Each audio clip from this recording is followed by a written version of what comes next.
एक बहुत फेमस कहावत है, तू डाल डाल मैं पात पात, तू होशियार तो मैं तुझसे होशियार, अगर तुम समझदार तो मैं तुझसे और ज्यादा समझदार। यूपीएससी इस बार प्रूव कर दिया है it's way ahead of the others in terms of UPSC question setting and how it surprises students with this types of theme selections and the type of questions asked. इस बार का paper मेरे हिसाब से it was a difficult paper.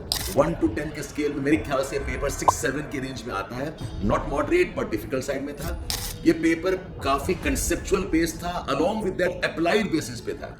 I can safely count more than 80 questions जो applied current affairs and applied concepts में है।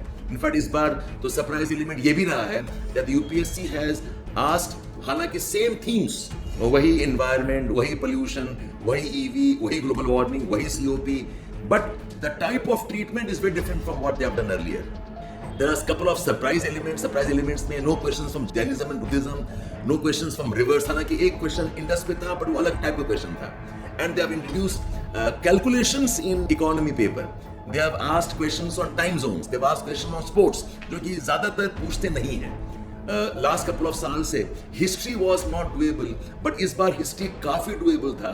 In fact I think इस साल का सेफ जोन शायद हिस्ट्री होने वाला है। अगर क्वेश्चंस आप देखें, मेरे ख्याल से क्वेश्चन पेपर का थोड़ा सा बायस टुवर्ड्स साइंस स्टूडेंट्स रहा है। Science students who have a better understanding of environment issues and also a bit smarter in terms of economic concepts. So ये मेरा assessment है और मुझे लगता है कि the surprise element format में was the match the following वाला अलग टाइप का format था, 3 कॉलम वाला, and importantly वो assertion reasoning का एक next level वाला question भी पूछ दिया है, where there was 3 statements and then asking you right, wrong, reason or not. So I think this question paper would have taken quite a few students by surprise. Cut off जो है इस बार का कम रहने वाला है. Okay, it will not be above 85 is my guess. I think 85 cut off होगा, and I won't be surprised the cut off will falls to 70 and 79 also.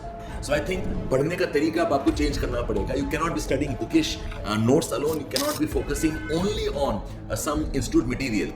हालांकि वो important है, वो आपका बेस बनाएगा, but आपको उसके beyond जाकर applied and understanding based भी आपको preparation करनी होगी. So I think this is my assessment. आगे के बच्चे have to be careful about कि उनके sources ऐसे हों जो कि उनकी अंडरस्टैंडिंग बढ़ाएं, ना कि simply they keep on mugging of facts.